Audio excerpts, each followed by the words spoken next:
जननी जन्म सौख्याणां वर्धने कुलसंपदां पदवी पूर्व पुण्यानां लिख्यते जन्म पत्रिका गजाननं बोधगणादिसेवितं कपित्तजम्बो फलसारपक्षितम् उमासुतं सोह विनाशकारणं नमामि विघ्नेश्वर पादपङ्कजम् आदित्याय च सोमाय मंगलाय बुधाय च गुरुशुक्र शनिभ्यश्च राघवे केतवे नमः माता पिता துணை கொண்டு நவகோள்களுடைய துணை கொண்டு உலகெங்கும் வாழக்கூடிய நெக்ஸ்ட் ஜென் நேயர்கள் அனைவருக்கும் வணக்கம். நான் உங்கள் டாக்டர் வி ராஜ்குமார் சிவாச்சாரியார் பேசுகிறேன். இந்த வாரம் ராசி பலன் எப்படி இருக்குது? 12 ராசிக்கான பலன்கள். வார ராசி பலன்களை நம்ம பார்க்குறோம். இந்த வாரம் 12 ராசிக்கு என்ன சொல்லுது? மிக மிக முக்கியமானது தான். ஏன்னா சில விஷயங்கள் நம்ம தெரிஞ்சுக்கிறோம், நம்ம பார்க்குறோம். நம்ம வாழ்க்கையிலுக்கு சில விஷயங்கள் நமக்கு வாழ்க்கைக்கு ஒத்து போகும், சில பேருக்கு சில விஷயங்கள் ஒத்து போகாது. அதுக்குன்னு சொல்கிறது சரியில்லாமல் இருக்குமா? சில பேருக்கு அது பழிக்கும். அதாவது நம்ம சொல்கிறது ஜென்ரலாக இருக்கும், ஆனால் அதுவே சில பேருக்கு பழிக்கும். சாமி நீங்கள் சொன்னது மாதிரி எனக்கு இருந்தது அப்படின்னு சொல்லுவாங்க. அதனால தான் சில நேரத்தில் நம்ம கோவிலில் சாமி கும்பிட்றது, சில விஷயங்கள்லாம் நம்ம செய்யணும் பண்ணணும் அப்படிங்கிறது. நாம் செய்யாததை நாள் செய்யும், நாள் செய்யாததை கோல் செய்யும். அவன் அருளாலே அவன் தாழ் பணிந்து. மாணிக்கவாசக பெருமாள் சொல்கிற மாதிரி சிவபுராணம்லாம் அவ்வளோ ஒரு விசேஷமான ஒரு விஷயம்.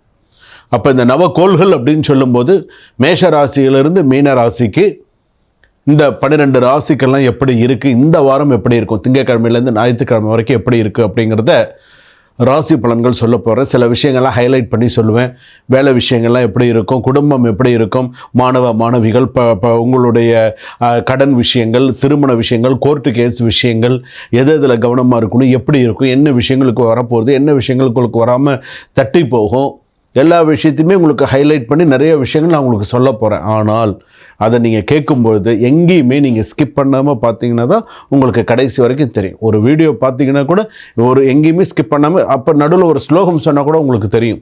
ஓ சாமி இந்த ராசிக்கு இந்த ஸ்லோகம் சொல்லி கொடுத்துருக்காரு, இந்த ராசிக்கு இந்த வாரத்துக்கு இந்த விஷயத்த சொல்லி கொடுத்துருக்காரு அப்படிங்கிறது உங்களுக்கு தெரியும். வாங்க வீடியோக்குள்ளே போகலாம். 12 ராசி பலன்களை நம்ம பார்ப்போம். ரிஷப ராசி நேயர்களை, இந்த வார ராசி பலன்கள் திங்கட்கிழமையிலேருந்து ஞாயிற்றுக்கிழமை வரைக்கும் நம்ம பார்த்தோன்னே ஒரு சிறிய தவறு பார்த்திங்கன்னா பெரிய பிரச்சனையில் கொண்டு விட்டுரும். ரிஷபராசி கவனமாக இருங்க. ரோஹிணி நட்சத்திரம் ரிஷபராசி, கிருத்திகை நட்சத்திரம் ரிஷபராசி, மிருகசீரிஷ நட்சத்திரம் ரிஷபராசி, கொஞ்சம் கவனமாக இருங்க. உங்களுடைய சில பொறுமையை கையாண்டுக்கோங்க. அன்எக்ஸ்பெக்டட் ஆப்பர்ச்சுனிட்டி, பணம், வேலை, ப்ராப்பர்ட்டி, சில விஷயங்கள்லாம் ஓரளவுக்கு நார்மலாக இருந்தால் கூட ஒர்க்கு, ஃபேமிலி, லவ் எல்லாமே கொஞ்சம் பேலன்ஸாக இருக்கும். ஒரு மைனர் டென்ஷன்ஸ் எல்லாம் கொஞ்சம் இருக்கலாம். ஸோ இது ஒரு விஷயத்தில் கவனமாக இருங்க. நான் ஃபஸ்ட்டு சொன்ன விஷயத்துலேருந்து கவனமாக இருங்க. உங்களுக்கு பாசிட்டிவான சில விஷயங்கள் சொல்கிறேன். ஆஃபீஸ் கொலீக்ஸோட சப்போர்ட்ஸ் நிறையா இருக்கும். பெண்டிங் பேமெண்ட்ஸ் எல்லாம் ஈஸியாக ரிட்டர்ன் வரும். பிஸ்னஸ் ப்ராஃபிட்டில் மீடியம் டு ஹையாக இருக்கும். நியூ கிளைண்ட்ஸ் அப்ரோச்லாம் சக்ஸஸ்ஃபுல் சான்சஸ் நிறையா இருக்கும். நெகட்டிவ் விஷயங்கள் பார்த்திங்கன்னா small delays in bank documents, over confidence in business avoid பண்ணிக்கோங்க. உங்கள் பிஸ்னஸில் ஓவர் கான்ஃபிடென்ட்டாக இருக்காதீங்க, மீடியம் கான்ஃபிடென்ட்டாகவே இருக்கும். உங்களுக்கு அதுவே நல்லா உங்களுக்கு கை கொடுக்கும். குடும்பம், திருமணம், காதல், ஸ்பௌஸ் பார்ட்னர் அண்டர்ஸ்டாண்டிங் இன்க்ரீஸாக இருக்கும். ஃபேமிலி பார்த்திங்கன்னா ஸ்ட்ராங்காக இருக்கும். லவர்ஸ்க்கெலாம் பார்த்திங்கன்னா மீட்டிங் ஆப்பர்ச்சுனிட்டிலாம் இருக்கும். Family members small arguments, patience required. கொஞ்சம் பொறுமையாக நிதானமாக பேசுங்க. சொத்து, வீடு, பயணம், property documents verification success mid week. So அதே போல் travel safe in timing proper, கொஞ்சம் கரெக்டாக இருக்கும். Minor expensive increase will possible, கொஞ்சம் அதிகமான சில விஷயங்கள்லாம் இருக்கும். அதே போல் மாணவர்களுக்கு பார்த்திங்கன்னா கான்சன்ட்ரேஷன் ஹையாக இருக்கும். சயின்ஸ், ஆர்ட்ஸ், காமர்ஸ் ஸ்டூடெண்ட்ஸ்க்கெலாம் அச்சீவ் குட்டாக இருக்கும். அதே போல் பார்த்திங்கன்னா ஸ்டடி, படிக்கிற விஷயங்களில் இன்னும் நிறைய கான்சன்ட்ரேட் பண்ணினா இன்னும் சிறப்பு. நீதிமன்ற விஷயங்கள், சட்டம் சம்பந்தமான சில விஷயங்கள் எடுத்துக்கும்போது கோர்ட் லீகல் இஷ்யூலாம் பாசிட்டிவ் டர்னாக வரதுக்கான வாய்ப்புகள் இருக்குது. Document submission verification success by Thursday, வியாழக்கிழமைக்கு சில விஷயங்களும் சக்ஸஸ் ஆகும். அதிர்ஷ்ட எச்சரிக்கை, ரொம்ப அதிர்ஷ்டமான சில எச்சரிக்கை மற்றும் ஒரு சில விஷயங்கள். 2 வீலரில் கொஞ்சம் கவனமாக நீங்கள் போகலை. நீங்கள் ஒரு இடத்துக்கு போவீங்க, ஒரு நல்ல ஒரு அதிர்ஷ்டமான ஒரு முக்கியமான ஒரு விஷயமாக போவீங்க. அந்த இடத்துல உங்களுக்கு சில பிரச்சனைகள் வரும். ஸோ கொஞ்சம் எச்சரிக்கையாக இருக்கிறது நல்லது. ஒரு சின்ன ரிஸ்க்கு தான், ஆனால் அதில் நீங்கள் கொஞ்சம் கவனமாக இருந்தால் நல்லது. ஆரோக்கியம் மற்றும் மருத்துவ பரிகாரம் அப்படின்னு எடுத்துட்டோன்னா ஸ்டொமக் பெயின், அதே போல் வந்து பார்த்திங்கன்னா டைஜஷன் ப்ராப்ளம், அசிடிட்டி கேர்லாம் இருக்கும்.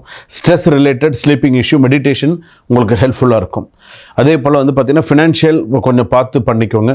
அதே போல் வந்து பார்த்திங்கன்னா உங்களுக்கு டைம் கிடச்சிது அப்படின்னு சொன்னால் சிவாலயத்துக்கு போனீங்கன்னா சிவபெருமானுக்கு ஒரு விளக்கு, நந்தியம் பெருமானுக்கு ஒரு விளக்கு, காலபைரவருக்கு ஒரு விளக்கு இந்த வாரத்தில் நீங்கள் போட்டு வந்தீங்கன்னா கொஞ்சம் நல்லது. அதே போல் வந்து எலுமிச்சம்பழ தீபம் செவ்வாய்க்கிழமையில் துர்க்கை அம்மனுக்கு முடிஞ்சால் போடுங்க. பெண்கள் போட்டால் சிறப்பு. நீங்கள் திருச்சியில் இருக்கக்கூடிய ஒரு ஆளாக இருந்தீங்கன்னா உச்சிப்பிள்ளையார் கோவிலுக்கு டைம் கிடச்சா போயிட்டு வாங்க. அதே போல் வெக்காளியம்மன் கோவிலுக்கு டைம் இருந்தாலும் போயிட்டு வாங்க. உங்களுக்கு இது கொஞ்சம் சிறப்பாக இருக்கும். அதே போல் இந்த வாரம் கொஞ்சம் ஆக்சிடெண்ட்லாம் கொஞ்சம் ப்ரொடெக்ட் பண்ணும், அதுக்காக சொல்கிறேன். அம்மன் கோவில் அந்த மாதிரி போயிட்டு வர்றது நல்லது. குரு வழிபாடு சிறப்பு. அதே போல் வந்து பார்த்திங்கன்னா இந்த வாரத்துக்கான சில விஷயங்கள் அப்படின்னு எடுத்துக்கும்போது ரொம்ப எச்சரிக்கையுடன் செயல்பட்டால் ஃபினான்ஷியலாக ஓரளவுக்கு கொஞ்சம் காப்பாற்றப்படலாம். எல்லாமே கொஞ்சம் வெற்றிகரமாக இருக்கும். அடுத்தடுத்து சில விஷயங்கள்லாம் சக்ஸஸ்ஃபுல்லாக உங்களுக்கு வரத்துக்கான வாய்ப்புகள் சிறப்பாக இருக்கும். ஸோ நெய் தீபம் ஏற்றிக்கோங்க. சில நான் சொல்லியிருக்கக்கூடிய முக்கியமான விஷயங்கள்லாம் பண்ணுங்கள், சக்ஸஸாக இருக்கும். வாழ்க வளமுடன்.